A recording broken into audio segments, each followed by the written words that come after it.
So this is how I knew, when I met Theo for dinner, that it was already over. Not only had he taken enough essentials for a new life without me, he hadn't even prepared me for it.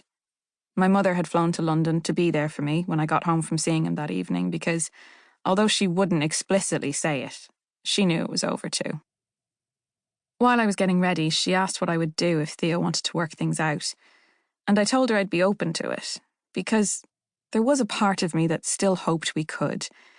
But the thought of getting back together also created a quiet unease within me, which I realise now is why she asked. It forced me to imagine both possible outcomes instead of feeling, as I did, that I had no choice in the matter. I began to hope and fear in equal amounts that he would officially end it. I didn't want to have to make a decision, and I was terrified that, given the chance, I'd make the wrong one. So I went in, accepting my fate, but still, I agonised over what to wear and what to say. I almost didn't go. I almost called to cancel. I almost wish I had. When I arrived too early at the restaurant, in the pretty orange dress and navy coat I'd eventually picked out, I sat outside and waited. It was a mild October evening.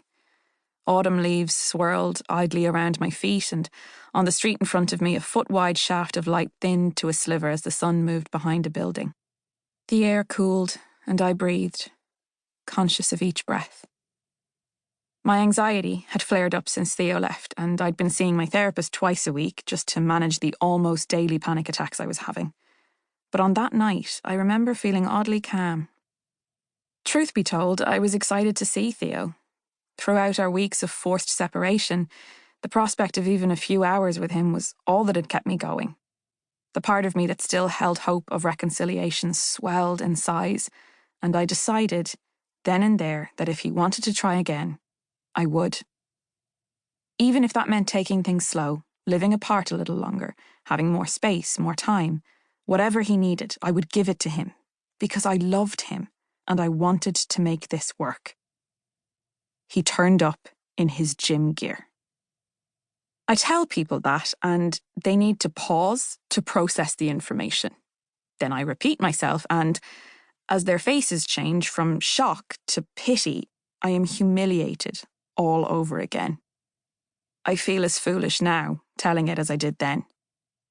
In fact, of all the things that happened that night and in the weeks and months surrounding it, of all the unimaginably low moments I've endured, the thing I'm most ashamed of is that I sat in a fancy restaurant opposite a man who, until recently, I thought might one day father my children, while he ended our relationship in a pair of trainers and grass-stained shorts.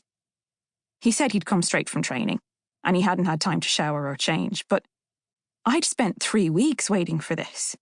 I had lived those weeks. I had sat inside each minute and felt the weight of it pressing in on me. And he didn't even bother to wash himself or put some trousers on.